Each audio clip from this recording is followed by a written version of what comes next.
আল্লাহ আমাদেরকে বিশ্ব নবীর সম্মান দুনিয়ায় টিকিয়ে রাখার তৌফিক দিন। নবীর সম্মান কাকে বলে? মদিনায় যান, ওয়ারাফা'না লাকা যিকরাক, সম্মান বাড়তেই আছে দিন দিন। আরো আসতে বলেন। কোরআনের তাফসীর মাহফিল থেকে আহ্বান জানাচ্ছি, পীরের কাছে যারা মুরিদ হবেন কোনো অসুবিধা নেই। এই তিনটা গুণ যার ভেতরে আছেন, আপনি যেটা জানেন না ওনার কাছে যে এগুলো জিজ্ঞাসা করে জীবন চালাবেন, এর নাম মুরিদ। কথা বলেন। তার পায়ে সেজদা দেওয়া লাগবে, হাদিয়া তোফা দেওয়া লাগবে, মাথা কোরবানি করা লাগবে। কোথায় পেয়েছেন এসব ভণ্ডামি? যাদের দরবারে নামাজের শিক্ষা নেই, যাদের দরবারে নামাজের ট্রেনিং নেই, ইসলাম কায়েম করা, আন্দোলন করার কোনো ট্রেনিং দেওয়া হয় না, ওইরকম পীর না, ওটা তাজাখির। হুদাইবিয়া দেখে আসলাম নিজের চোখে। এতদিন তো ওয়াজ করতাম শুধু কোরআন শরীফ, হাদিস শরীফ আর ইসলামের ইতিহাস পড়ে পড়ে, এখন নিজের চোখে দেখে ওয়াজ করছে। হুদাইবিয়া দেখে আসলাম বিশ্ব নবী যেখানে হাতে হাত দিয়ে মুরিদ বানিয়েছিলেন।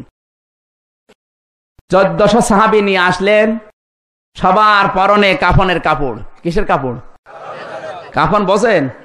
এহরামের কাপড়। কাফেরেরা বলে না আমরা ঢুকতে দেব না, হজ করতে দেব না।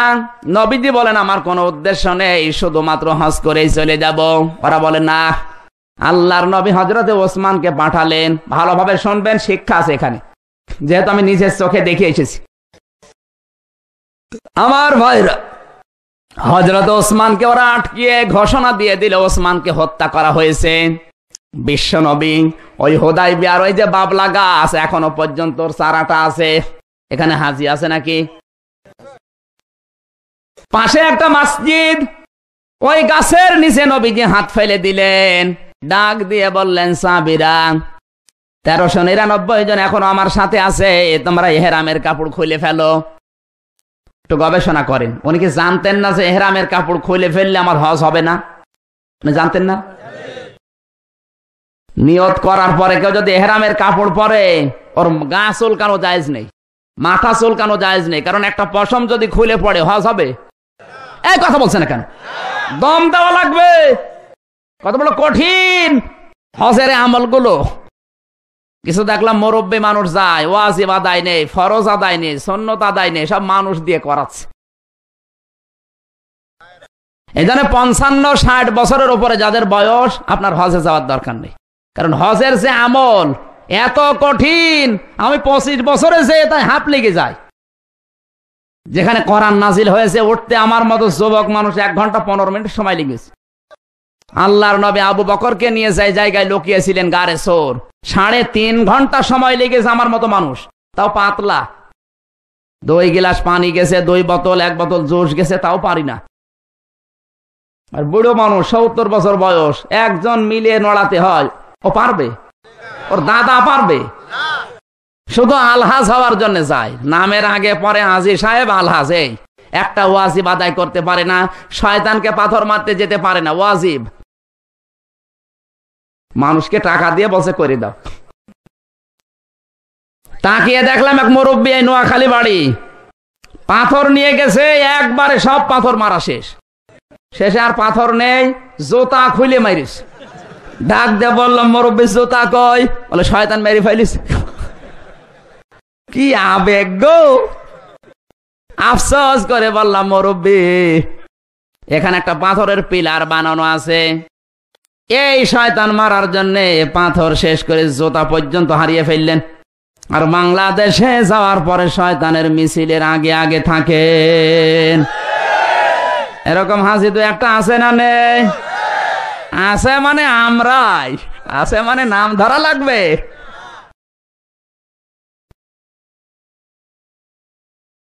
হচ্ছে না ভাই। আল্লাহর নবী জানতেন আমি যদি এখন একটা চুল তুলি আমার দম দেওয়া লাগবে, আর কাপড় খুলে ফেলছে। সাধারণ কাপড় পরো, এহরামের কাপড় বাদ দাও, আমি হাত ফেলে দিলাম এই তাহাতার সাজারা, কোরআনের আয়াত, লাকাদ রাদিয়াল্লাহু আনিল মুমিনিনা ইয ইউবাইউনাকা তাহাতাশ সাজারাতি ফাআলিমা মা ফি কুলুবিহিম ফাআনজালাস সাকিনাতা আলাইহিম ওয়া আসাবাহুম ফাতহান করিবা। জোরে বলেন আল্লাহু আকবার। সূরা ফাতিহা 26 নাম্বার পারা 12 নাম্বার পৃষ্ঠা 7 নাম্বার লাইনে 3 নাম্বার রুকুর 18 নাম্বার আয়াত। এটা তাফসিরে মনির থেকে বলছে, ফি জিলালিল কোরআনেও আছে। আল্লাহ পাক বলেন, হে নবী আপনি যখন হাতটা ফেলে দিলেন তাহাতা সাজারা এই গাছের নিচে, 1399 জন আপনার হাতের উপরে হাত দিয়েছে। শুধু তাই না, আমি আল্লাহ নিজের কুদরতি হাত আপনার সাহাবীদের হাতের উপরে দিয়েছিলাম। শুধু সুবহানাল্লাহ পড়ার জন্য বলি নাই, এখানে শিক্ষা আছে। ওরা একজন মানুষকে হত্যা করার ঘোষণা দিয়েছে, নাম তার ওসমান রাদিয়াল্লাহু তাআলা আনহু, নাকি? একজন মানুষকে যেহেতু হত্যার ঘোষণা দিয়েছে, এখনো করে নাই, শুধু ঘোষণা দিয়েছে, নবীজির সঙ্গে সঙ্গে ইহরামের কাপড় খুলে 1399 জন মানুষকে শপথ বাক্য পাঠ করাচ্ছেন, আমার হাতের উপরে হাত দিয়ে বলো ওসমান হত্যার বদলা না নিয়ে মদিনায় ফেরত যাব না। যেই নবী তায়েফে পাথর খেয়েও বদদুয়া করেননি, এখানে তিনি প্রতিশোধ নেওয়ার জন্য মুরিদ বানাচ্ছেন, শপথ বাক্য পাঠ করাচ্ছেন। কেন? কারণ নিরপরাধ একটা মানুষকে বিনা কারণে ওরা হত্যা করেছে, ওদেরকে ছেড়ে দেব না। যদিও আমাদের কাছে অস্ত্র নেই, আমাদের কাছে তরবারি নেই, বোমা নেই, গুলি নেই, কিন্তু যতটুকু আছে জীবন দিয়ে হলে অন্যায়ের প্রতিবাদ আমরা করবই। আমার আল্লাহ এই কারণেই তার কুদরতি হাত সাহাবীদের হাতের উপরে দিয়েছিলেন।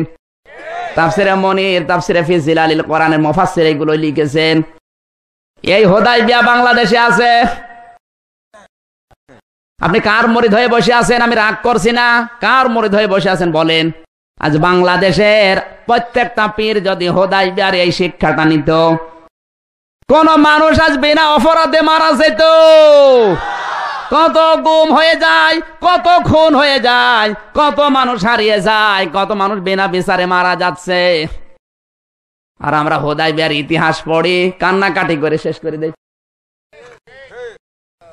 আপনি একটা কথা যদি ভুল প্রমাণ করতে পারেন, আমি জীবনের কথা বলবো না, একটা কথা ভুল প্রমাণ করেন তো, ওই হুদায়বিয়া বাংলাদেশে থাকলে আজ অন্যায় হতো? কি হুদায়বিয়া পালন করেন আপনি?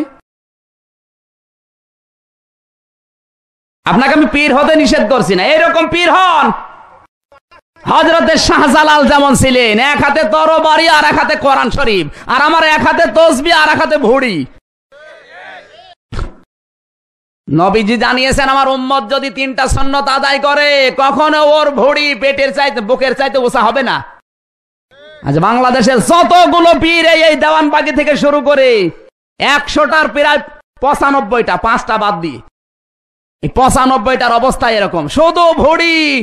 এত বড় বড় ভুড়ি হয়, মহিলারা লজ্জা পায় ভুড়ি দেখলে। একই ভুড়ি, সন্তান হওয়ার সময় তো এত বড় পেট আমারও ছিল না। কথা বলে আখেরি ভুড়ি, ভুড়ি নিয়েই নড়তে পারে না।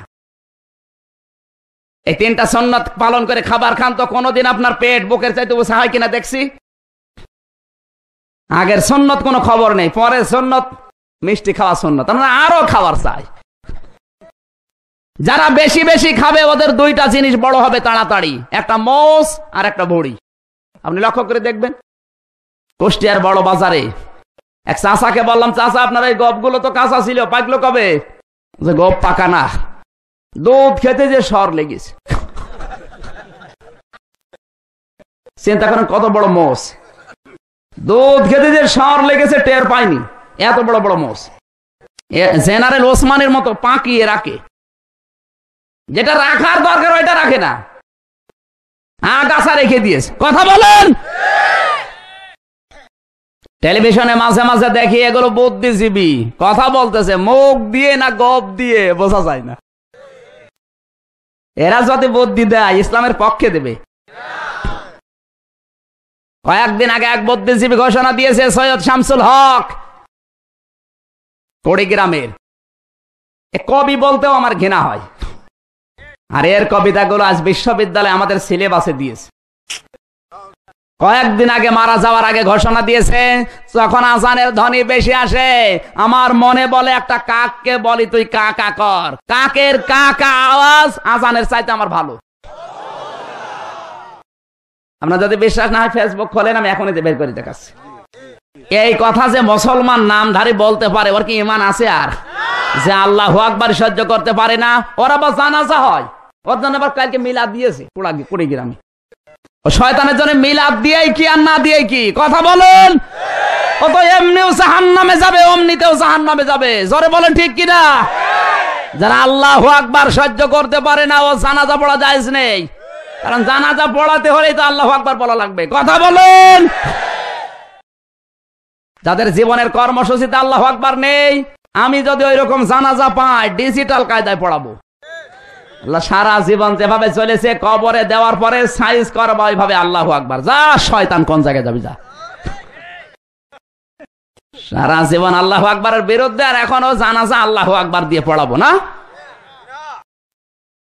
সম্মানিত ভাইরা, আমি শিক্ষা দিচ্ছিলাম যেটা বিশ্বনবী মুহাম্মদুর রাসূলুল্লাহ সাল্লাল্লাহু আলাইহি সাল্লামের কাছ থেকে ইসলাম নেওয়া লাগবে। অনেক পীর সাহেবের মুরিদ এখানে বসে আছে, আমিও জানি, আমি নিজেও পীরের মাদ্রাসায় পড়েছি। আমার ছোট্টকালে পড়া স্কুলে, এরপরে আমি পড়েছিলাম কওমি মাদ্রাসায়, হাফেজি মাদ্রাসায়, কারিয়ানা, কামেল পাশ করেছি ফেকা নিয়ে, অনার্স মাস্টার্স করেছি বিশ্ববিদ্যালয় থেকে, ডক্টরেট করছি। পড়াশোনা যে লাইনে ছিল সবগুলো শেষ করা, প্রায় শেষ ইনশাল্লাহ। আপনি মনে করবেন না যে ওই লাইনে বলতেছে হুজুর মানে ওর বিরোধী, আমি ওইটা পড়ে এসেছি, দেখেছি ওদের কাজ কারবার। যতগুলো দরবারে গেছি এইরকম সিস্টেম পাই না, এই জন্যই বিরুদ্ধে বলা হয়, কারণ আসলটা চিনতে হলে নকলগুলো বলাই লাগবে। আল্লাহ নিজে নাম ধরে ধরে গীবত করেছেন, তাব্বাত ইয়াদা আবি লাহাবি ওয়া তাব। আবু লাহাবের নাম ধরে আল্লাহ গীবত করেনি? বলেন কেন করলেন? কারণ আবু লাহাবের এই চরিত্র যদি পৃথিবীতে কেউ অর্জন করে, তার থেকে যেন জাতি সতর্ক হয়, এজন্য নাম ধরে ওয়াজ করা ফরজ। আমি দেওয়ান বাগের নাম, রাজার বাগের নাম এমনি বলি নাই। আপনি একটু মিলান তো ইসলামের সাথে মেলে কিনা। ও মারা গেছে, ওর বাবা হয়েছে পীর, কোন কারণে? হযরত ওমর কি পারতেন না যে আমি মারা গেলাম, আমার সন্তান আব্দুল্লাহকে চেয়ারে বসাবা? পারতেন না বলতে? নবীজি যদি বলতেন আমার ইন্তেকালের পরে আমার এই চেয়ারে আমার মেয়ে ফাতেমা বসবে, কার বাবার ক্ষমতা কথা বলার? নবী করেছিলেন? হযরত ওমর করেছিলেন? ইসলাম নেওয়া লাগবে নবীজি এবং সাহাবীদের কাছ থেকে। মা আনা আলাইহি ওয়া সাহাবী, দুইটাই একালিপ করে টান আছে। যারা গ্রামার মধ্যে জিজ্ঞাসা করেন, নবীজি জানিয়েছেন কিয়ামতে ৭৩টা কাতার হবে, ৭২ কাতার যাবে জান্নাত জাহান্নামে, একটা কাতার যাবে জান্নাতে। সাহাবীরা বলে হুজুর তারা কারা? নবীজি বললেন মা আনা আলাইহি একালিপ টান, ওয়া সাহাবী আর একালিপ টান। আমি নবী এবং আমার সাহাবীদের জীবন চরিত্র যাদের সাথে মিলবে, চিন্তা চেতনা সুরাত সিরাত কর্ম পদ্ধতি, এই দলটাই শুধু জান্নাতে যাবে, আর বাকি সব যাবে জাহান্নামে। আপনি পীরগিরি করবেন, আমি কোনো নিষেধ করি না, কিন্তু এই সিস্টেমটাই তো ইসলামে নেই। পীরের ছেলে পীর হবে এটা কখনো না। আমরুহুম শুরা বাইনাহুম, এই আয়াত কোরআনে আল্লাহ খেলা করার জন্য দিয়েছে না? সাহাবীদের চাইতে উনি বেশি বলছে। যাদের দলের ভেতরে কর্মসূচির ভেতরে এই নিয়মটা আছে, ওটা ইসলাম সমর্থন করে না। যে হাদিসটা পড়েছিলাম, বাংলা বললে বললাম না, বললেও সমস্যা, না বললেও সমস্যা।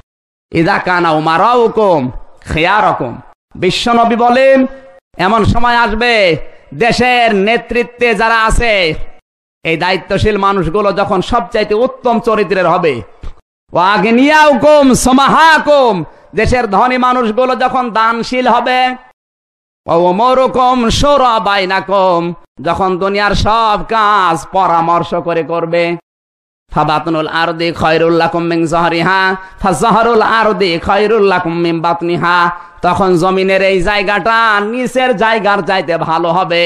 তার মানে কবরে যাওয়ার চাইতে দুনিয়ার জীবনটা আল্লাহ জান্নাত বানিয়ে দেবে।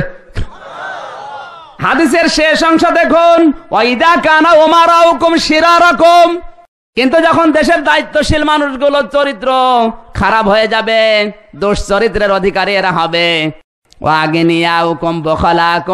দেশের ধনী মানুষগুলো যখন কৃপণ হয়ে দাঁড়াবে, পৃথিবীর সব কাজ যখন মেয়েদের পরামর্শ মতো হবে,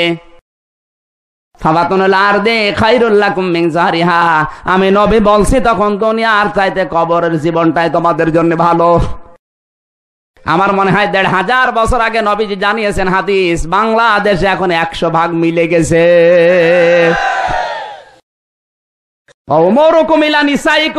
সব কাজ যখন মেয়েদের পরামর্শ হবে, আজ বাংলাদেশে একটা কাজ দেখান যে জায়গায় মেয়েদের পরামর্শ নেই, পরিবার থেকে শুরু করে আন্তর্জাতিক জীবন পর্যন্ত। এই কথা বলছেন না কেন? পরিবারে আজ মেয়েদের ষড়যন্ত্র সবচাইতে বেশি। মেয়ে যদি পরামর্শ না দেয়, মেয়ে লোক ও কাজই স্বামী করে না। অনেক পুরুষ মানুষের খবরও নিয়েছে, এরা পরামর্শ করে ঠিক, কিন্তু নিজের বউ বাদ দিয়ে অন্যের বউর সাথে বেশি। কোরআনে কারিমে 2টা আয়াত আছে, আল্লাহ জানিয়েছেন ইন্না কায়দাকুন্না আযীম। সূরা নিসা ৭৬ নম্বর আয়াতের শেষের অংশে আছে, পৃথিবীতে শয়তান যদি চক্রান্ত করে ওইটা দুর্বল। ওইটা কি? দঈফ মানে দুর্বল, দঈফা মানে একেবারে দুর্বল। সিস্টেম অপর পৃষ্ঠায় দেখুন, আল্লাহ পাক বলেন ইন্না কায়দাকুন্না আযীম। কিন্তু মেয়ে লোক যদি কোনো বিষয়ে ষড়যন্ত্র শুরু করে, ওটা শয়তানের চাইতেও ভয়ঙ্কর। সূরা ইউসুফ 12 নম্বর পারা 17 নম্বর পৃষ্ঠা 13 নম্বর লাইনের 28 নম্বর আয়াত। আরো দলিল দেওয়া লাগবে? আযীম শব্দ দিয়েছেন, কায়দাকুন্না আযীম। মেয়েদের ষড়যন্ত্র ছোট না বড়? আসতে বলেন। যেই পরিবারে মহিলা ষড়যন্ত্র করে ওখানে শান্তির তাল বসাও নেই। কথা বললেন না কেন? আমাদের কুষ্টিয়া গ্রামের বাড়ি হালসা, ওই জায়গার এক ঘটনা। স্বামী স্ত্রী 2 জন গন্ডগোল করেছে, 3 দিন কেউ কারোর সাথে কথা বলে না। শীতের রাত, স্বামী স্ত্রীর কাছেও যায় না। আগুন, বিভিন্ন খড়কোটাতে আগুন জ্বালিয়ে আগুনের তাপ নেয়, তাও স্ত্রীর কাছে যায় না। একদিন আগুনের তাপ নিচ্ছে, হঠাৎ খড়কোটার আগুন বেয়ে বেয়ে স্বামীর লুঙ্গিতে লেগে গেছে, অত টের পায়নি। আগুন তাপাচ্ছে, স্ত্রী জ্বালানার ফাঁকা দিয়ে তাকিয়ে দেখে যেই কায়দায় আগুন লেগেছে, আমি যদি কিছু না বলি ওর সব। চিন্তা করছে সব যদি পুড়িয়ে যায় তা আমার কি হবে। আবার মনে করে যাই যাক, আমি কথা বলবো না, তাহলে আমার প্রেস্টিজ নষ্ট হবে। কিন্তু সতর্ক তো করা দরকার, কি করা যায়। স্ত্রী তখন জ্বালানা থেকে মুখ অন্যদিকে ঘুরিয়ে জোরে জোরে বলতেছে, আমি কারো সাথে কথাও বলি না, কারো লুঙ্গিতে আগুন লাগলে তাও বলি না। আমি চিন্তা করছি হচ্ছে কি, তাকিয়ে থাকে লুঙ্গিতে আগুন, তাড়াতাড়ি করে আগুন লিভিয়েছে। ডাক দিয়ে বলে, আল্লাহ তওবা করছি, জীবনে আর কোনোদিন বউর সাথে কথা বন্ধ করব না। মহিলা যদি চক্রান্ত করে বেঁচে থাকা কঠিন আছে। কথা বলে এলাকায় তো করে না, মনে করছেন হুজুর কিছু জানে না। আজ প্রত্যেকটা পরিবারে হয় কটকটি নাই কিরণমালা। ভারতের এই চ্যানেলগুলো দেখে দেখে নিজের চরিত্রের সাথে মিলায়। বউগুলো এখন কটকটি হয়েছে আর মেয়েগুলো বজ্রমালা। জোরে বলুন সুবহানাল্লাহ। সুবহানাল্লাহ বলছে। মা বোন যারা এসেছেন, ভারতের এই 36টা চ্যানেল দেখা হারাম, হারাম এবং হারাম। কসম করে বলছি, ভারতের এই 36টা চ্যানেল যারা দেখবে, কিয়ামতের দিন এই বজ্রমালা, কিরণমালা, এই নন্দিনীর সাথে আপনার হাসর হবে। যে নামগুলো বললাম সব তো মুসলমান। বলেন 150 কোটি মুসলমান বাদ দিয়ে বাকি যা আছে, সে ইহুদি, খ্রিস্টান, হিন্দু, মুশরিক, বৌদ্ধ, মাজুসি যা হোক, সব বিনা হিসাবে বিনা বিচারে জাহান্নামী।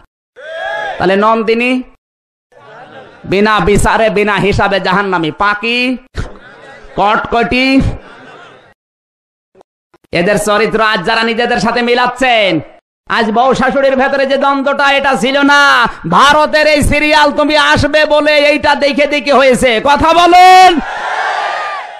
স্বামী স্ত্রীর ভেতরে আজ মিল মহব্বত নেই, এটা তৈরি হচ্ছে ভারতের এই চ্যানেল দেখে দেখে।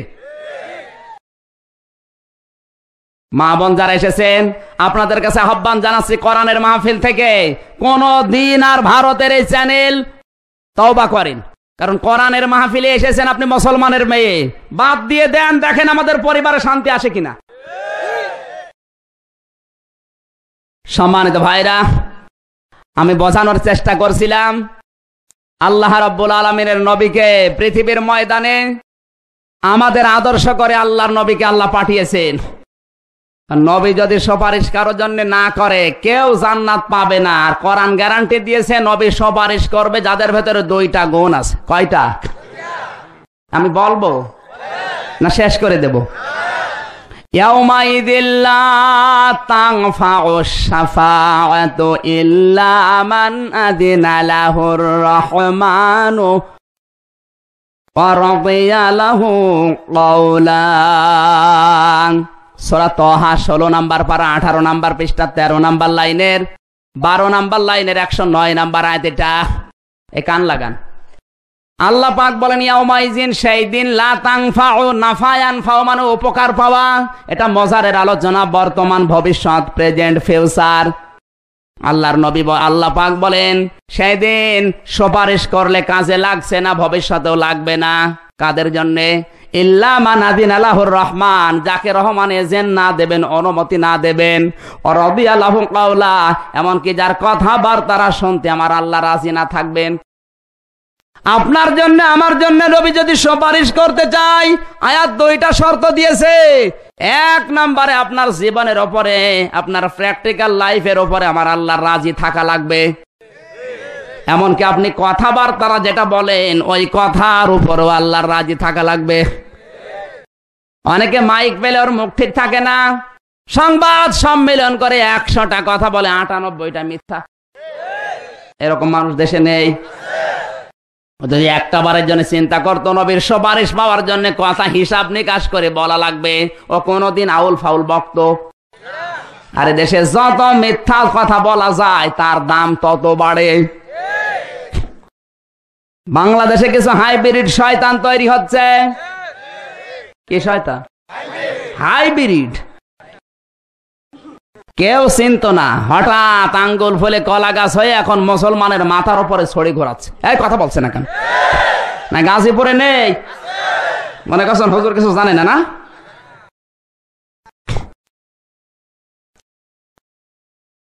আহ্বান জানাচ্ছে নবীর সুপারিশ পেয়ে যদি জান্নাতে যেতে চান, আওয়ামী লীগ, বিএনপি, জাতীয় পার্টি, জাসদ বাসদ যা করেন আমি নিষেধ করছি না, কিন্তু আপনি কথা বললে হিসাব করে বলা লাগবে যে কথার উপরে আমার আল্লাহ রাজি আছে। আর এমন জীবন তৈরি করা লাগবে যে জীবনের উপরে আমার আল্লাহ খুশি। এই দুইটা শর্ত মানলে এদের জান্নাত হয়ে যাওয়ার কথা না? আল্লাহ আমাদেরকে তৌফিক দিন মেনে নেওয়ার। জোরে বলেন আমিন। সূরা ইব্রাহিম 42, 43, 44 এখান থেকে আমরা তেলাওয়াত শুরু করেছি। আল্লাহ রাব্বুল আলামিন আজকের তেলাওয়াতকৃত আয়াত থেকে যেন হেদায়েত নেওয়ার তৌফিক দেন। আজকের আলোচনার বিষয় জুলুম। কি বললাম? যেটা আজ প্রকট আকার ধারণ করেছে পৃথিবীর সব জায়গায়, পরিবার থেকে শুরু করে আন্তর্জাতিক জীবন পর্যন্ত জুলুম আছে না নেই? সব চাইতে মারাত্মক আকার ধারণ করেছে কাশ্মীরে। ফেসবুক খোলা যায় না, কাশ্মীরের মা বোনদের আত্মচিৎকার শুনলে, ছোট ছোট বাচ্চাদের আত্মচিৎকার শুনলে এমনি চোখ দিয়ে পানি চলে আসে। আমি এই জুলুমটা আজকের আয়াত দিয়ে একটু চেষ্টা করব টাচ দেওয়ার। আপনাদের কষ্ট হচ্ছে? জবান ছেড়ে পড়বেন। আউযু বিল্লাহি মিনাশ শাইতানির রাজিম। বিসমিল্লাহির রহমানির রহিম। ولا تحسبن الله غافلا عما يعمل الظالمون। আল্লাহ পাক বলেন, হে নবী, আপনি কখনো আমাকে জালেমদের সম্পর্কে গাফেল ভাববেন না, মনে করবেন না আল্লাহ জালেমদের সম্পর্কে গাফেল হয়ে গেছে। না, আমি আল্লাহ সব খবর রাখি। ইন্নামা ইউআখিরুহুম লিয়াউমিন তাশখাসু ফীহিল আবসার। যে যেইভাবে জুলুম করবে কিয়ামতের দিন অবশ্যই আমি তার এই দৃষ্টিশক্তি উল্টিয়ে দেব। যার জুলুম যত বড় বেশি হবে, ও মরণের পরে দৃশ্যগুলো দেখার পরে ওর চোখ তত উল্টিয়ে যাবে। হাত্তা ইযা জাতুহুমুস সাআতু বাগতাতান ক্বালু ইয়া হাসরাতানা আলা মা ফাররাতনা ফিহা। খুব গুরুত্বপূর্ণ তথ্য আছে, কান লাগাবেন, জীবনের সাথে মিলে যাবে অনেকের। সূরা আনআম 7 নম্বর পারা 10 নম্বর পৃষ্ঠা 7 নম্বর লাইনে 4 নম্বর রুকুর 31 নম্বর আয়াতের মাঝের অংশে আছে। তাফসিরে তাবারি থেকে বলছি, না আরো দলিল দেওয়া লাগবে। আল্লাহ পাক বলেন, হঠাৎ করে যখন এই মানুষগুলোর সামনে মরণ চলে আসে, পেছনের দিকে তাকায় আর বলে, আল্লাহ আমি কি জুলুম করলাম জীবনের উপরে। আফসোস করে তখন আর কোল থাকবে না। অহুম ইয়াহমিলুনা আওজারহুম আলা যুহুরিহিম। ওদের পিঠের ওপর আমি আল্লাহ গোনার বোঝাগুলো চাপাতেই থাকবো। চাপিয়ে দেব তা না, চাপাতেই থাকবো। কারণ ইয়াহমিলুন মজারে, বর্তমান, ভবিষ্যৎ, প্রেজেন্ট, ফিউচার।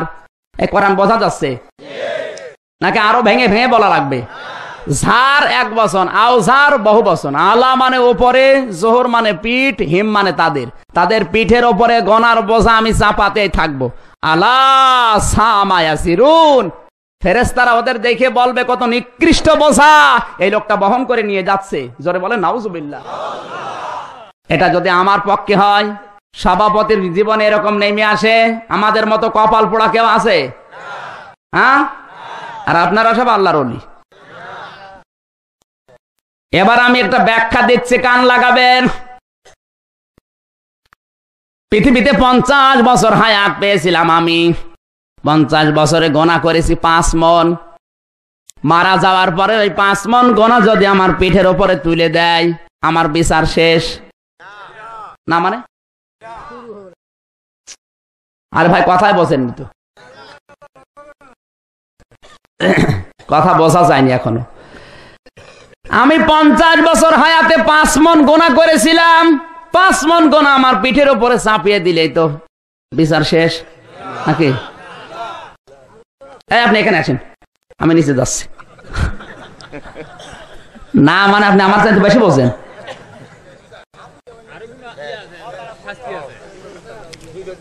আমার তো সব গোনা পিঠের উপরে দিয়েছে 5 মন, আবার কিসের কি শেষ বিচার?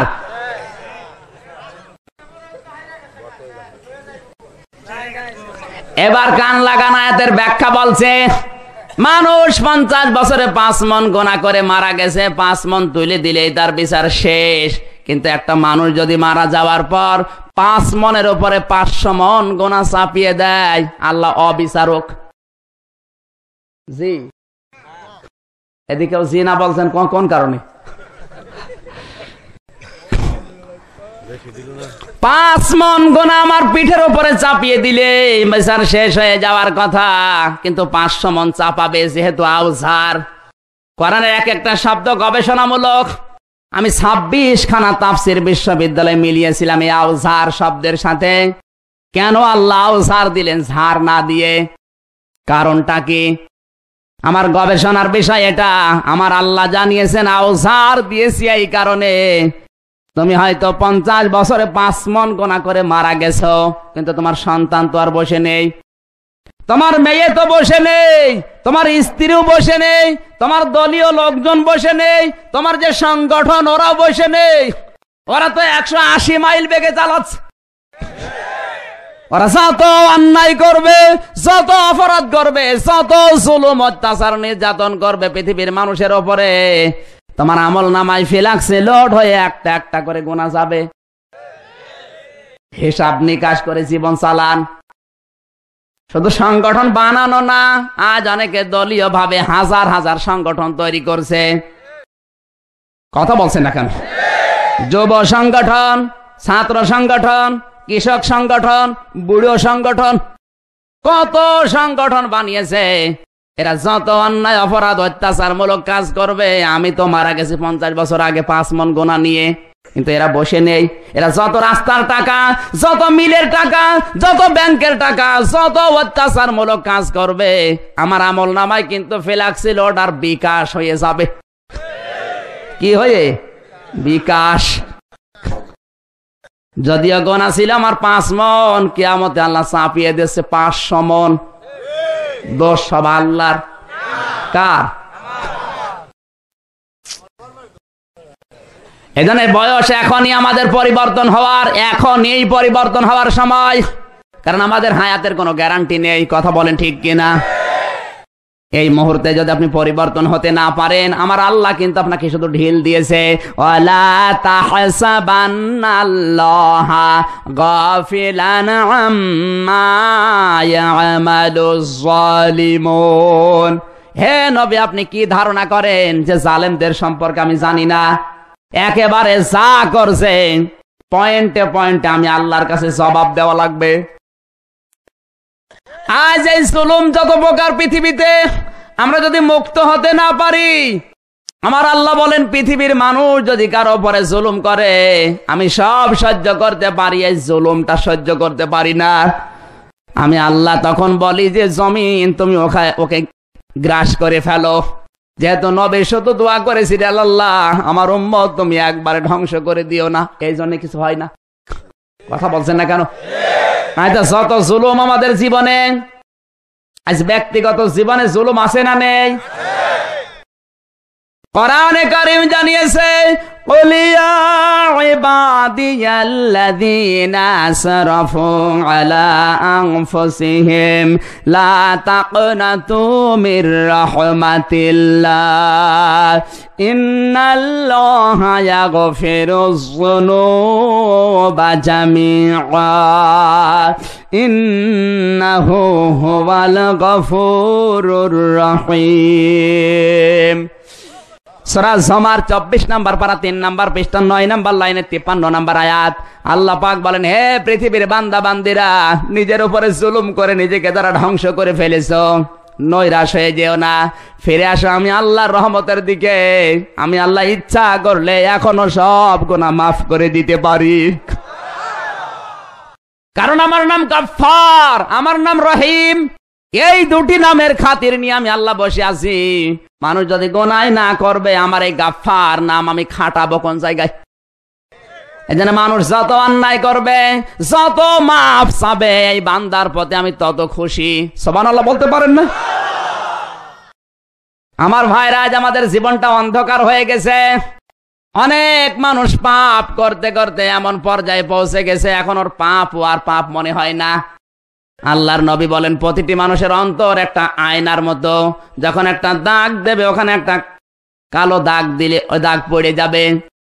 মানুষের অন্তর কাছের আয়নার মতো, একটা গোনা করলে ওখানে একটা দাগ পড়ে, আবার গোনা করলে দাগ পড়ে। গোনা করতে করতে পুরা অন্তরটা কালিমা হয়ে যায়, তখন আর ভালো কাজও ভালো লাগে না, মন্দ কাজও ভালো লাগে না, সব সমান মনে হয়। এরকম মানুষ আছে না নেই? আজ জীবনটা যারা নষ্ট করে ফেলেছেন, ফিরে আসেন। আপনি যদি এখনো পর্যন্ত, যেহেতু তওবার দরজা এখনো খোলা আছে, পশ্চিম দিকে এখনো সূর্য ওঠে নাই, ফিরে আসেন এখনো। আমার আল্লাহ মাফ করার জন্য গাফফার আর রাহিম নাম নিয়ে বসে আছে। গভীর রজনীতে, তাহাজ্জুদের সময় মানুষ যখন আল্লাহর কাছে দুটি হাত তুলে দোয়া করে, রব্বুল আলামিন, আমি জীবনে এই অপরাধ করেছি, তুমি ছাড়া আর কেউ নেই। আমার আল্লাহ বলে, আমি ফেরেশতাদেরকে বলি, দেখো ওর চোখ দিয়ে যত ফোঁটা পানি পড়বে, জীবনের অতগুলা গুনাহ মাফ করে দাও। আমি আল্লাহর কাছে যখন ফিরে এসেছি, আমি আল্লাহ এত খুশি ওর উপরে। ফাউলাইকা ইউবাদদিলুল্লাহু সাইয়্যাতিহিম হাসানাত ওয়া কানাল্লাহু গফুরুর রহিমা। সূরা ফুরকান 19 নম্বর পারা 5 নম্বর পৃষ্ঠা 2 নম্বর লাইনে শেষ নম্বর রুকুর 70 নম্বর আয়াতের শেষের অংশে আছে, আল্লাহ বলেন, কোন মানুষ যদি তাওবা করে, ঈমান আনে, যত খারাপ কাজ ছিল এগুলো ফাউলাইকা ইউবাদদিলুল্লাহ বাদদালা ইউবাদদিলু তাবদিলান ফাহুয়া মুবাদদিলুন, ওর জীবনের সব অপরাধ বদল করে আমি নেকি বানিয়ে দেব। সুতরাং ব্যক্তিগত জীবনে জুলুম করে নিজের অন্তরাত্মার প্রতি যারা নষ্ট হয়ে গেছি, এখনই আমাদের ফিরে আসার সময়। কথা বলেন না কেন? 2 নম্বরে, পারিবারিক জীবনে জুলুম আছে না নেই? না, এই এলাকায় নেই। পারিবারিক জীবনে জুলুম হচ্ছে স্ত্রীর কাছে যৌতুকের টাকা নেওয়া। যেটা দেওয়ার দরকার দেন মোহর ওইটা দেয় না, জনম বাকি পুরা ফাঁকি। কয়েকদিন আগে কুষ্টিয়ার একটা জানাজায় স্বামী মারা গেছে, স্ত্রীর সামনে নিয়ে এসেছে 70 বছরের মুরব্বী। ওর স্ত্রীকে পর্দার আড়াল থেকে মানুষ ডাক দিল যে আপনি বলেন আপনার যদি দেন মোহর বাকি থাকে মাফ করে দিলাম। বউ ডাক দিয়ে বলেন না, আমি এখন মাফ করব না, আগে টাকা দেন। ও সারা জীবন আমাকে আশায় দিয়ে দিয়ে সংসার করেছে, বলে যে টাকা দেব দেব, 70 বছর বয়স হয়ে গেছে, আজ টাকা দেয়নি, আজ টাকা না দিল ওর মাপ নেই। এরকম অনেক বুড়ো বসে আছে, দেন মোহর বাকি আছে, কার কার হাত তোলেন তো। একজন, আরে আল্লাহর ওলি, হ্যাঁ এদিকে আসেন, আপনাকে একটু ভালো করে দেখি। বিয়ে করে সংসার চালিয়ে যাচ্ছ আর দেন মোহর দেওয়ার খবর নেই। এই কে হয়েছে, এদিকে আসেন, বিয়ে করাচ্ছি। মানে বিয়ে করে সংসার করছে। মা বোন যারা এসেছেন, দেন মোহরের মাফ করার কোন সিস্টেম নেই, আগে টাকা দেবে তারপরে মাফ হবে। কারণ দেন মোহর দিয়েছে কে? ওয়াতুহুন্না বুজুরহুন্না ফারিদা, দেন মোহরের টাকা দেওয়া ফরজ। সভাপতি সাহেব যদি বলে আমির হামজা ভাই এসেছেন কুষ্টিয়া থেকে, মুসাফির মানুষ, এতদিন নামাজ রোজা করলাম আর পারি না, মাফ করে দিন। আমি যদি বলি ঠিক আছে মাফ করে দিলাম, মাফ হবে? দেন মোহর দিয়েছে কে? নামাজ দিয়েছে কে? ওটা আমার ক্ষমতা আছে? আপনি বর কাছে মাফ চেয়ে নেন বাসর ঘরে পা ধরে, কোন কায়দায়? এবার বলছে হাত চেপে ধরবো, তাও মাফ চেয়ে নেবে, দেন মোহর দেবে না। জোরে বলো সুবহানাল্লাহ। এ জেলায় কেউ মেয়ে বিয়ে দেবে? কালকে কিন্তু এটা ইউটিউবে যাবে, টিউব মেটে যাবে, ইন্টারনেটে যাবে, ফেসবুকে যাবে, পত্রিকায় যাবে। এটা সিডি হচ্ছে, সারা পৃথিবী ছড়িয়ে যাবে, শেষে গাজীপুরের লোক বিয়ে না করে মরবে। দেন মোহর দেওয়ার খবর নেই, আর উনি 180 মাইল বেগে সন্তান জন্মাচ্ছে। সেদিন বিবাহ অনুষ্ঠানে কবুল বলবে, আমলাই দাঁড়া, তোর দেন মোহর কত? 5 লাখ 1 টাকা। তোর কর্মজীবন কি? হুজুর আমি একটা মুদি দোকান চালাই, মুদি দোকান বিক্রি করলে কয় টাকা হবে? 2 লাখ টাকা। তোরে বিক্রি করলে আরো 1 লাখ, সব মিলে 3 লাখ, আরো 2 লাখ কোথায় পাবি? হুজুরও টাকা দেওয়া লাগবে না, বাসর রাত্রে যে কোনো কায়দায় মাফ চেয়ে নেব। কোন ধান্দায় আছে? মা বোন যারা এসেছেন, যারা মাফ করে দিয়েছেন, মাফ হয় নাই, দেন মোহরের টাকা আগে আপনার হাতে দেবে, তারপরে মাফ হবে। টাকা যদি না দেয়, ওর বিছানা আলাদা করে দেবেন, ও থাকে কোন জায়গায় দেখবো। কথা বলে, জিনিস দেওয়ার খবর নেই, সংসার করে যাচ্ছে। যৌতুকের টাকা নেওয়া পায়খানা খাওয়ার মতো হারাম। আজ যারা যৌতুকের মোটরসাইকেল পেয়ে গিয়ার দিচ্ছে, আপনার বর সামনে যখন গিয়ার দিয়ে চলে যান, বউ মনে মনে বলে আল্লাহ ও যেন অ্যাক্সিডেন্ট করে। এই যৌতুকের টাকা, মোটরসাইকেল, ফ্রিজ, কাদের বাড়ি আছে একটু হাত তুলে দেখান তো ভাই। একজনও নেই। আহা, কোন এলাকায় আসলাম ওয়াজ করতে? এটা সব আল্লাহর ওলি বসে আছে। আজ পারিবারিক জীবনে জুলুম হচ্ছে এইটা। মেয়েদের উপরে জুলুম বন্ধ করা দরকার। আপনি সৌদি আরবে যান তো, কবুল বলার আগে 35 থেকে 70 হাজার রিয়াল মেয়ের হাতে দেওয়া লাগে, তারপর কবুল বলে। দেশে মেয়ের দাম আছে। যদি ওই সিস্টেম থাকতো, এদেশে পুরুষ মানুষ কত বিয়ে না করে মরে যেত। আজ তো ফ্রি পাচ্ছি আমরা, এই জন্য কোনো দাম নেই এদের। কথা বলেন। আমার জন্মের পর থেকে এই দুইজন বারবার পাল্টায় আর যায়, বারবার পাল্টায় আর যায়, কিন্তু মেয়েদের এই সম্মানটা আজ এই দুইজনের একজনও দিতে পারেনি। কথা বলেন। আহ্বান জানাই কোরআনের মাহফিল থেকে যারা দায়িত্বে আছে, আপনাদের উচিত আগামীকাল সংসদে আইন পাশ করা, দেন মোহর দেওয়া ফরজ, দিতে হবে। যৌতুক নেওয়া হারাম, এটা হারাম করতে হবে। যৌতুক নিয়ে যদি কেউ বিবাহ করে ওকে সামাজিক ভাবে বয়কট করা হবে। কথা বলেন ঠিক কিনা? এই করবেন কারা কারা দেখি তো, হাত তোলেন তো।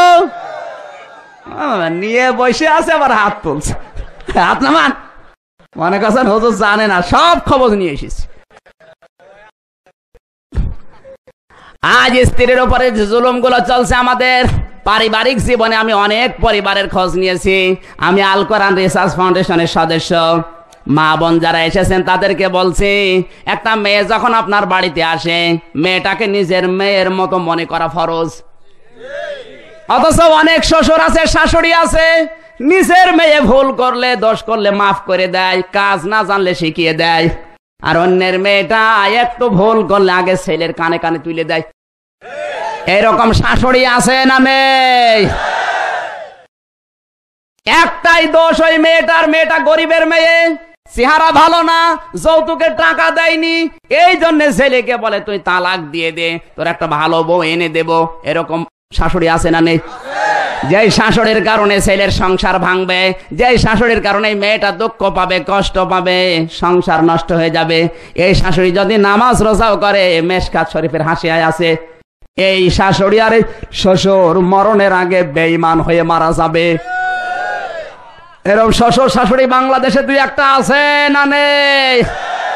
আছে মানে শ্বশুর শাশুড়ি কারা এখানে হাত তোলেন তো, তোলেন। শ্বশুর কারা হাত তোলেন?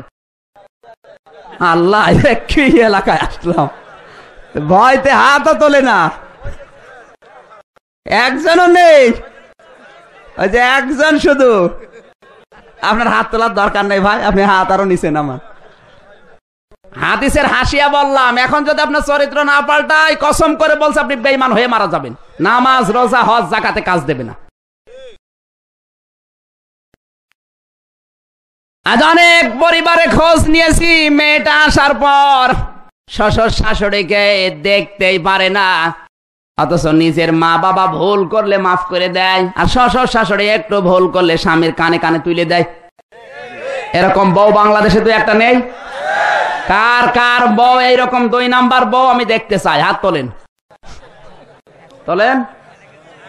এই ওয়াজ বন্ধ করে দিলাম। কি ওয়াজ করবো? এসব আল্লাহর ওলি বসে আছে।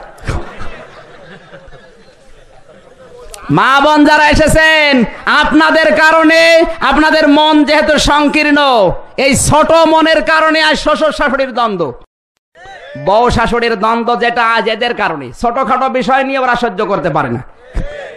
ছেলেটা কষ্ট করে মায়ের জন্য 600 টাকা দিয়ে শাড়ি কিনেছে, স্ত্রীর জন্য 500 টাকা দিয়ে কিনেছে, 100 টাকা কম বেশি।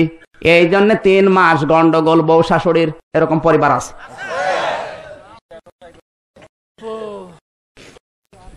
অনেক পুত্রবধূ আছে, আমি খোঁজ নিয়ে দেখেছি। পুত্রবধূ গুলো নিজের বাবা মার বাড়ি থেকে আত্মীয় স্বজন আসলে স্বামীকে বলে খরচ করো, খরচ করো, অসুবিধা নেই। কিন্তু স্বামীর ভাই, স্বামীর বাবা মা যদি আসে আর একটু যদি খরচ হয়, আগে স্বামীর প্রতি মুখ মোটা করে তাকায়। আপনার মন এত সংকীর্ণ হবে কোন কারণে? আপনি যদি স্বামীর মন পেতে চান, আমি যেহেতু স্বামী, আল্লাহর কসম করে বলছি, আমি স্বামী হিসাবে বলছি, আপনি যদি স্বামীর মন 100 ভাগ পেতে চান, স্বামীর বাবা মা, স্বামীর ভাই বোন যারা আছে, তাদের সাথে সবচাইতে ভালো ব্যবহার করা লাগবে। নাই তো জীবনও আপনি স্বামীর মন পাবেন না। উপরে ভালোবাসবে, ভেতরে ভেতরে জ্বলবে। কথা বলুন। এই স্বামী যারা আছেন হাত তোলেন তো। এই একজন স্বামী আপনার দরকার নেই।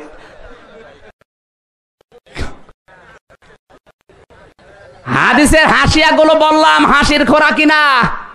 আজ অনেক পরিবার আছে, নারী নির্যাতনকারী পুরুষ যেমন আছে, পুরুষ নির্যাতনকারী নারীও আছে। স্বামীকে ডন্ট কেয়ার, কিছু মনেই করে না, মনে করে স্বামী একজন গোলাম। কথা বলুন। বিশেষ করে যেই পরিবারে স্বামী আর স্ত্রী দুইজন চাকরি করে, এই পরিবারে আজ জাহান্নামের চাইতেও খারাপ। পারিবারিক জীবনে কিভাবে জুলুম হচ্ছে কান খাড়া করেন। আমাদের আগের ইয়ারের বিশ্ববিদ্যালয় থেকে বের হয়ে গেছে, এই কান খাড়া করবেন, এখানে শিক্ষা। আপনাদের কষ্ট হচ্ছে? ছেলেটা এত গরিবের ছেলে, কক্সবাজারে বাড়ি, এত গরিবের ছেলে, পরীক্ষার ফিস দিতে পারছে না মাস্টার্সে। শেষ পর্যন্ত মা আর বাবা দুইজন মিলে রোজা রেখেছে। যেহেতু রোজা রাখলে 2 বার খাবার খাওয়া লাগে, 1 বার খাওয়া লাগে না।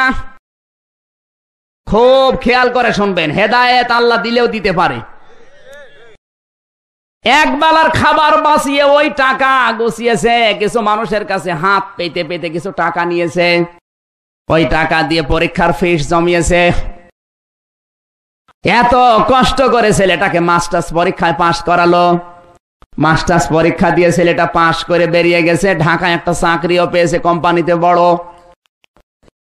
পছন্দ করে বিবাহ করেছে একটা ধনীর মেয়েকে, কিন্তু মেয়েটা এমন দরজাল, মা বাবার কথা শুনতেই পারে না, শুনলে শুধু স্বামীকে গরম দেয়।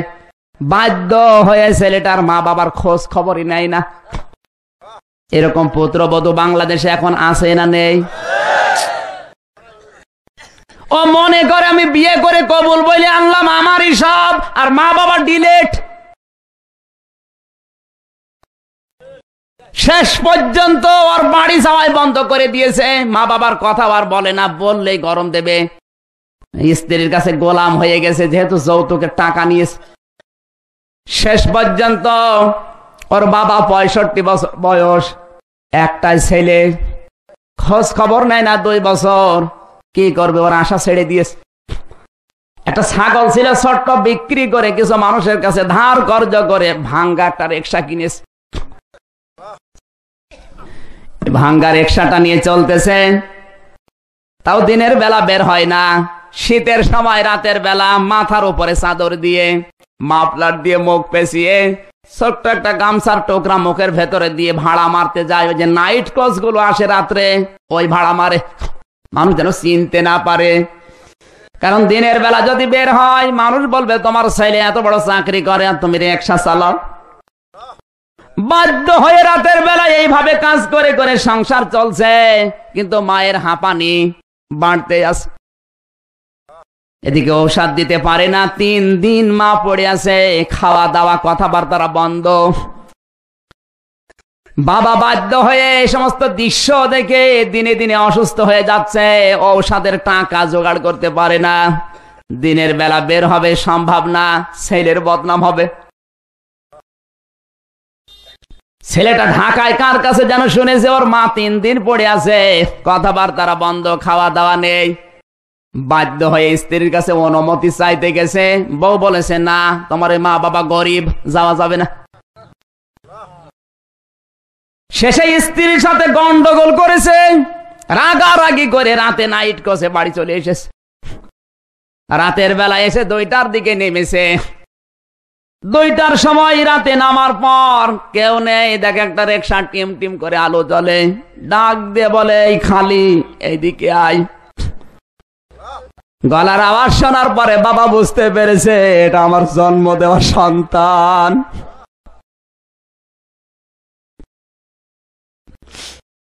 ডাক দিয়ে বলে স্যার কোথায় যাবেন?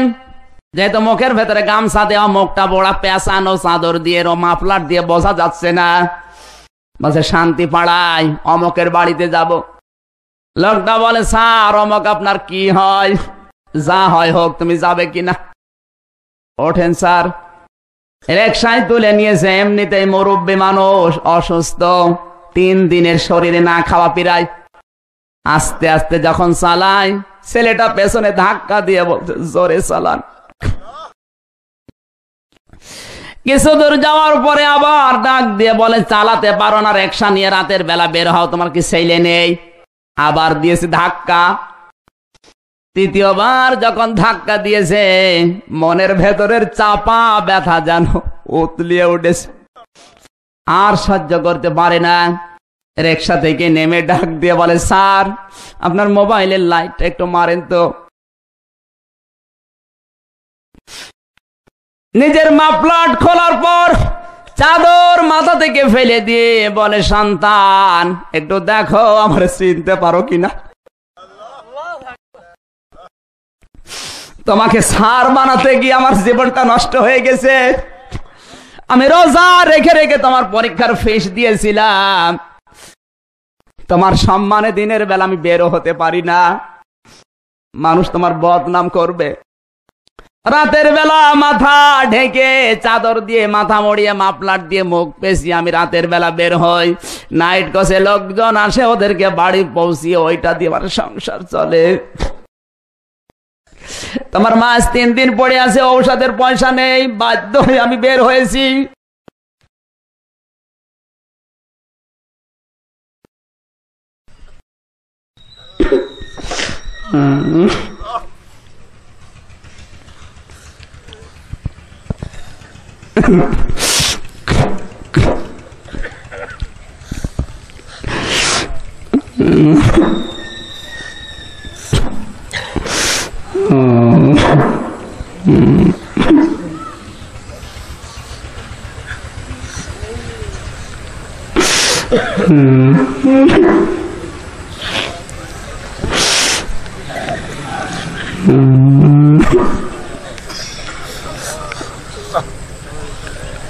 Allah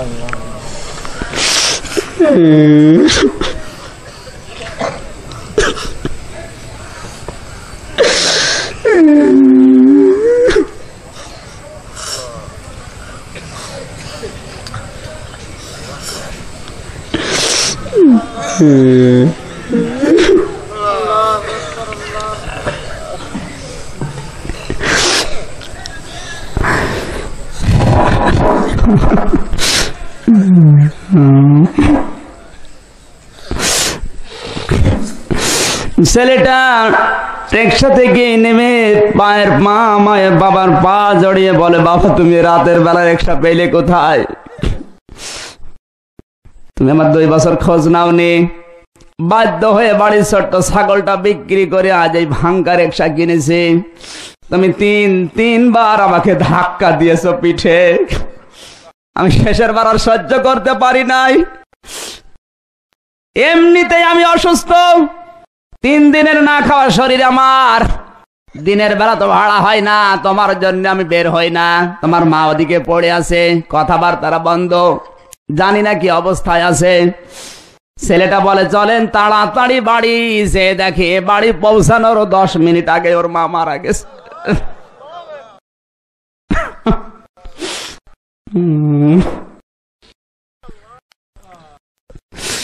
মায়ের এই দৃশ্য দেখে বাবাও 2 মিনিটের ভেতরে হার্ট অ্যাটাক করে জায়গায় মারা গেছে।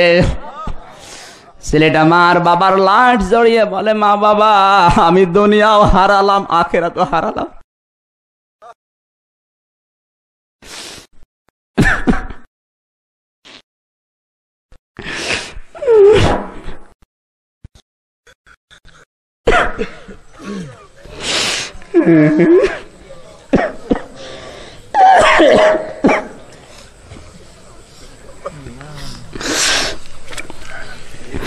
এই জন্য নবী জানিয়েছেন, হোমা জান্নাতুকা হোমা নারুকা। তোমার মা বাপ তোমার জান্নাত, মা বাপ তোমার জাহান্নাম। আল্লাহর নবী মাঝে মাঝেই মায়ের কবরের পাশে যেতেন, মায়ের কবর ধরে কাঁদতেন অসর নয়নে। সাহাবীরা জিজ্ঞাসা করেন, হুজুর আপনি কাঁদেন কেন? বিশ্ব নবী বলেন, সাহাবীরা আমার মায়ের ওই ছোট্ট বেলার আদরের কথা আমার মনে পড়ে গেছে। আর যাদের মা নেই তাকান, ওদের আদর করার কেউ নেই। পৃথিবীর মানুষের দেখেছি ডাক দিলেও একটা বিষ বের হয়, কিন্তু মা বাবার ডাকের ভেতরও একটা আদর মধুমাখা। কথা বলেন ঠিক কিনা? মা বাবার মতো আদর দিয়ে পৃথিবীতে কেউ ডাকতেও পারে না। এজন্য দুনিয়ায় কোরআন নাযিল করে আল্লাহ যত জায়গায় মা বাবার নাম দিয়েছেন, সঙ্গে সঙ্গে আমার আল্লাহ ব্যাখ্যা দিয়েছেন। পৃথিবীর কোন মানুষের নামে এত ব্যাখ্যা আমি পাইনি। কোরআন শরীফ গবেষণা করেছি, কোন জায়গায় এত ব্যাখ্যা পাইনি যত ব্যাখ্যা আমার আল্লাহ মা বাবার নাম নিয়ে নিয়ে দিয়েছেন। জোরে বলুন সুবহানাল্লাহ। ছোট্ট একটা ছেলে 6 বছর বয়স, মায়ের কাছে একটা চিরকুট লিখেছে, মা আমি তোমার কাছে 150 টাকা পাবো। কিসের টাকা? বলে প্রতিদিন তুমি ওই ছোট্ট ভাইটাকে কোলে করে ঘোরাতে বলো, এই জন্য 50 টাকা। ফুলের চারায় পানি দিতে বলো বিকাল বেলা, এই জন্য আরো 50 টাকা। ওই যে রাতে ঘুমানোর আগে মশারি টাঙিয়ে নাও আমাকে দিয়ে, এই জন্য আরো 50 টাকা। এই 150 টাকা তোমার কাছে আমি পাবো, দয়া করে আমার টাকাগুলো দাও। বাবা বলে মা বলে বাবা তোর ভাউচার গুলো আমার হাতে দে। তোর তো 3টা ভাউচার আর আমার 5টা ভাউচার। ছেলে বসে না, বলে মা তোমার আবার কিসের ভাউচার? মা বলে বাবারে তোর ভাউচার তো তুই বানিয়েছিস, আর আমার ভাউচার আমার আল্লাহ নিজে বানিয়ে দিয়েছে। 1500 বছর আগে কোরআনে কারিমে আল্লাহ জানিয়েছেন, ওয়াসাইনাল ইনসানা বিওয়ালিদাইহি ইহসানা হামালাতুহু উম্মুহু করহা ওয়া ওয়াদাআতুহু করহা ওয়া হামলুহু ওয়া ফিসালুহু 30 শাহরা। জোরে বলেন আল্লাহু আকবার। সূরা হাকাব 26 নাম্বার পারা 2 নাম্বার পৃষ্ঠার 10 নাম্বার লাইনে 2 নাম্বার রুকুর 15 নম্বর আয়াতের প্রথম অংশে আছে।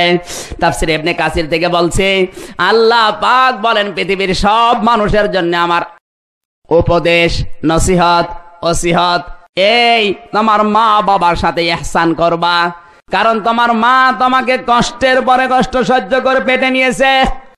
হে আমার সন্তান, তোর প্রতি আমার 1 নাম্বারের ভাউচারে আমার আল্লাহ নিজে বানিয়েছে। আমি তোকে কষ্টের পরে কষ্ট সহ্য করে পেটে নিয়েছিলাম, 10টি মাস পেটে বহন করেছি, খাবারও ভালো খেতে পারিনি, পেটের উপরে লাথি গোতা দিয়েছিস, যত কষ্ট তোকে নিয়ে সহ্য করলাম, 1টা টাকাও আমাকে কেউ দেয়নি। এই ভাউচারটা নে, কি দিবি দে। আমার 2 নাম্বারের ভাউচার আমার আল্লাহ বানিয়েছেন পৃথিবীর জমিন তোকে দেখানোর জন্য। ডেলিভারির যে কষ্ট আমি সহ্য করেছি পৃথিবীর কেউ বুঝবে না। 1 বালতি রক্ত আমি তোর জন্য জমে ঝরালাম, একবারে এতগুলো রক্ত মানুষের শরীর থেকে ঝরলে লোকটা বাঁচে না, কিন্তু তোকে দুনিয়ার মুখ দেখাতে গিয়ে 1 বালতি রক্ত আমি ঝরিয়েছি। এতগুলো রক্ত তোর কারণে ঝরেছে, 1টা টাকাও আমাকে কেউ দেয়নি। দয়া করে আমার 2 নাম্বার ভাউচারটা রাখ। আমার 3 নাম্বারের ভাউচার, 2.5 বছর পর্যন্ত তোকে আমি বুকের দুধগুলো খাওয়িয়েছি। 30 শাহরা 30 মাস।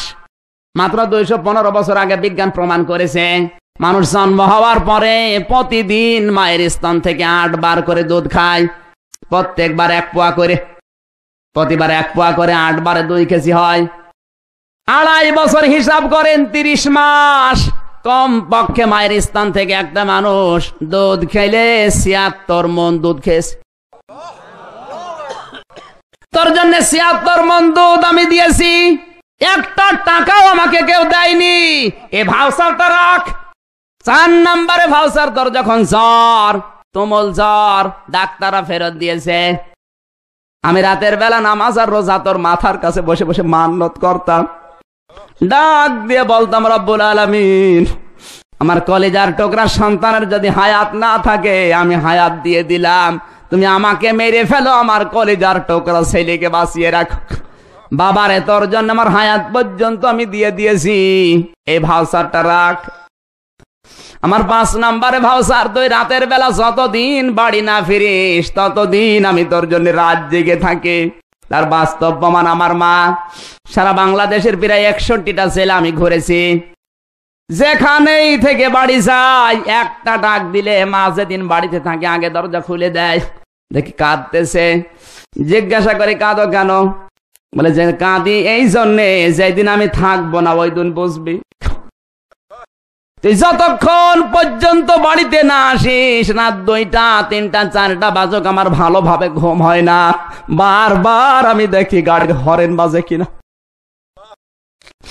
ও বাবা, 5 নাম্বার ভাউচারটা রাখ। আমার ভালোবাসা, আমার মহব্বত, দয়া সব আমি উজাড় করে দিয়েছি, 1টা টাকাও আমাকে কেউ দেয়নি। বিশ্বনবী বলেন কিয়ামতের ময়দানে, সূরা আরাফের তাফসিরে আছে, একটা প্রাচীর আল্লাহ বানাবে, আরাফ নামক প্রাচীর। কিছু মানুষকে আল্লাহ দাঁড় করিয়ে দেবে, ওদেরকে জাহান্নামেও দেবে না, জান্নাতেও দেবে না। নবীজি বলেন এদেরকে জাহান্নামে আল্লাহ দেবে না কেন জানো? কারণ এরা দুনিয়ায় ইসলামী আন্দোলন করেছে। কারণ ইসলাম বিজয় করার জন্য যারা আন্দোলন করে এদের জন্য জাহান্নামের আগুন হারাম। কিন্তু এদের জান্নাতে দেবে না কেন? বিশ্ব নবী বলেন এরা নামাজ পড়েছে, রোজা রেখেছে, হজ যাকাত দাড়ি টুপি পাগড়ি সব ছিল, কিন্তু মা বাবার সাথে সম্পর্ক ভালো ছিল না। এই জন্য আল্লাহ জান্নাতেও দিচ্ছে না। হাদিসের শেষে কিন্তু নবীজি আর কিছু বলেন নাই। যারা মুহাদ্দিস আছে জিজ্ঞাসা করেন, জান্নাতেও দিচ্ছে না, জাহান্নামেও দিচ্ছে না, আরাফ নামক জায়গায় দাঁড় করিয়ে রাখবে। আল্লাহ না করুক আমাদের কপালে যদি এইটা হয়, কপাল পোড়া ছাড়া কিছু আছে?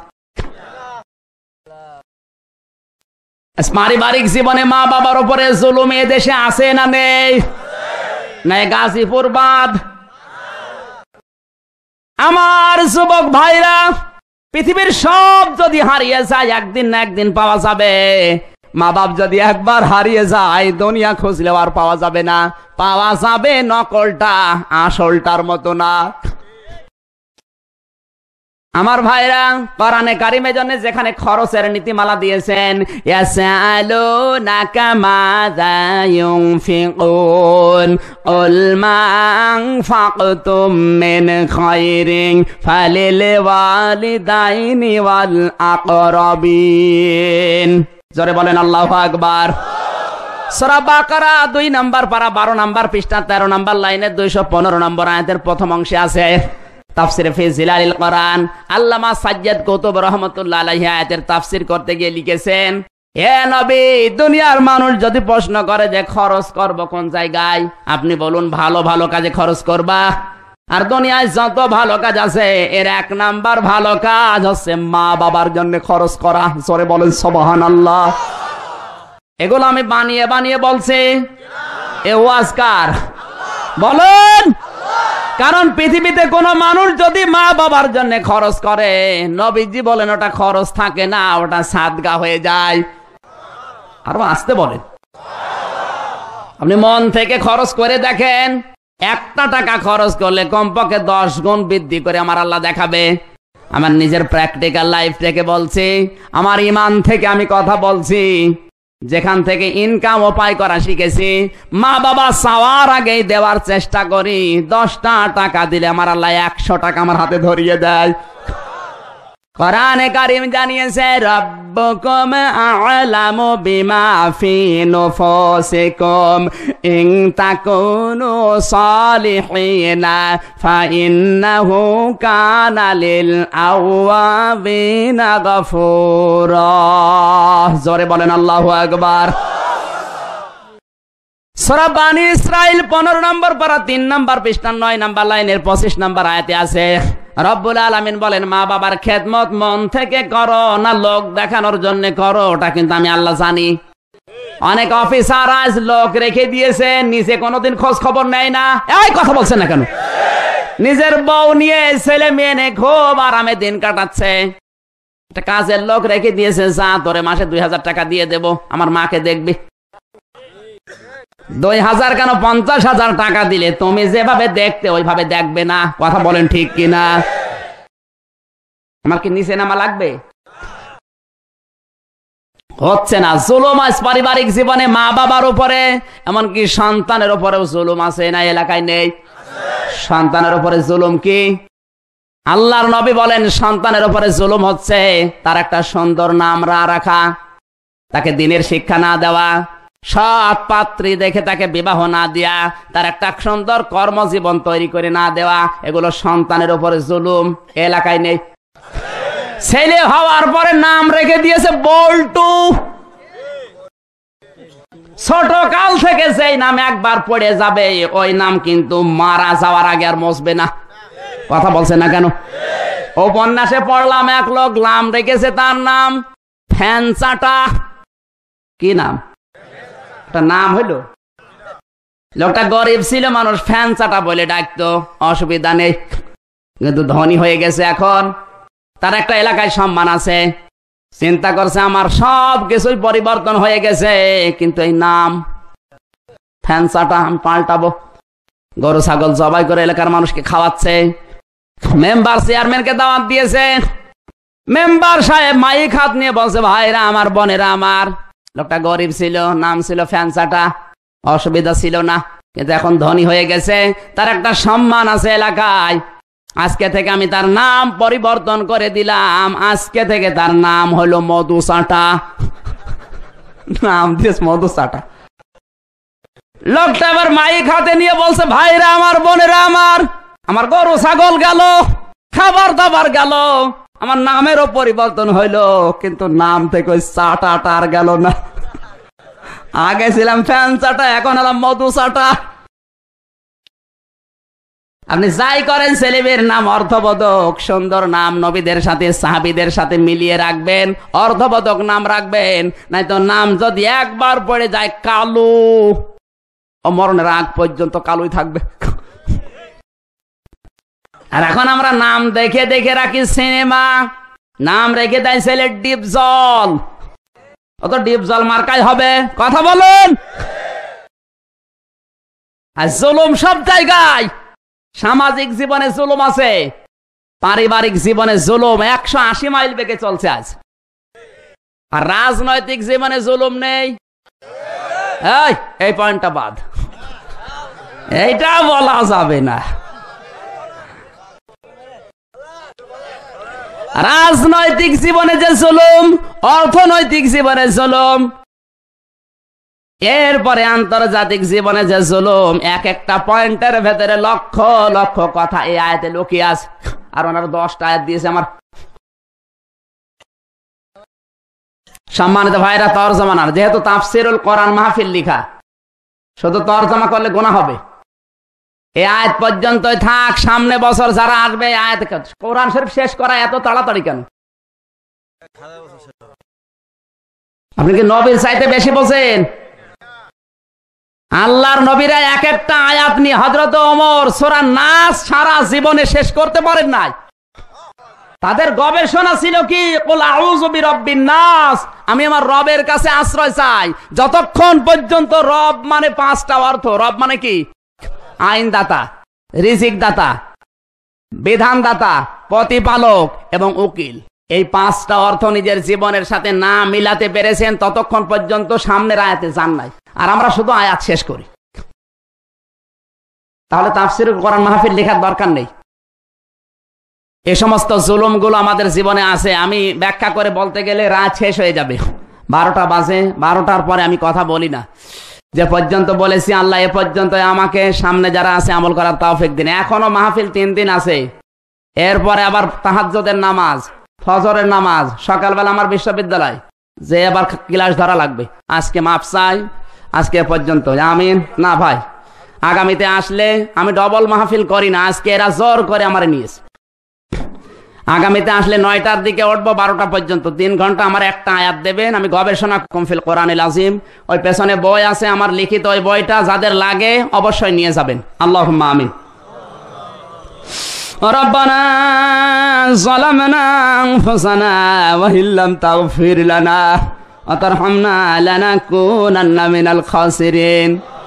এ বিশাল আসমানের মালিক, বিস্তীর্ণ জমিনের মালিক, তোমার